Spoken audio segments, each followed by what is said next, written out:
చెప్పండి మేడం, ఏం కావాలి సార్ చెప్పండి. మేడం మంచి చీరలు చూపించావా?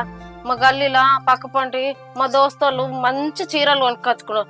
నాకు మాత్రం వాళ్ళకంటే మంచి చీరలు కావాలా. అందరు నన్నే చూడాల, రేట్ ఎంతైనా పర్వాలేదు, నాకు మంచి చీరలు చూపించారు మేడం. మేడం అది గట్లనే అంటది, వచ్చేటి ఖర్చులు ఉన్నాయి, దీనికి ఏం తెలుస్తుంది? అబ్బులు పెట్టు. నువ్వు ఊకోబా మేడం, మా బావ అట్నే అంటాడు. ఒక్క మంచి చీర పెట్టు మా అక్కకు. మనది వచ్చేసి శ్రీవల్లి కలెక్షన్. శ్రీవల్లి కలెక్షన్ లో అయితే శారీస్ అయితే నెంబర్ 1 శారీస్ అయితే అవైలబుల్ గా ఉంటాయి. శారీస్ లో వచ్చేసి న్యూ వెరైటీస్ అయితే మన దగ్గర ఎప్పటికప్పుడు అప్డేట్స్ లో ఉంటాయి. ఇన్స్టా గానీ మన యూట్యూబ్ ఛానల్లో గానీ మనకు రన్నింగ్ లో ఉన్న కలెక్షన్ అంతే మన దగ్గర అవైలబుల్ గా ఉంటుంది. న్యూ వెరైటీ వచ్చిందంటే 1 డేలో మన దగ్గరకు అయితే వచ్చేస్తుంది. అలాగే మళ్ళీ శారీ వచ్చిన తర్వాత మగ్గం బ్లౌజులు, కంప్యూటర్ బ్లౌజులు కావాలన్నా మన దగ్గర అవైలబుల్ గా ఉంటాయి. మీరు ఇక్కడికి వచ్చిరంటే చీర సెలెక్ట్ చేసుకున్న తర్వాత మగ్గం బ్లౌజులు, కంప్యూటర్ మీకు ఏది కావాలంటే అది డిజైన్ చూపించి మీకు ఏది సెట్ అవుతుందో ఆ చీరకు తగ్గట్టు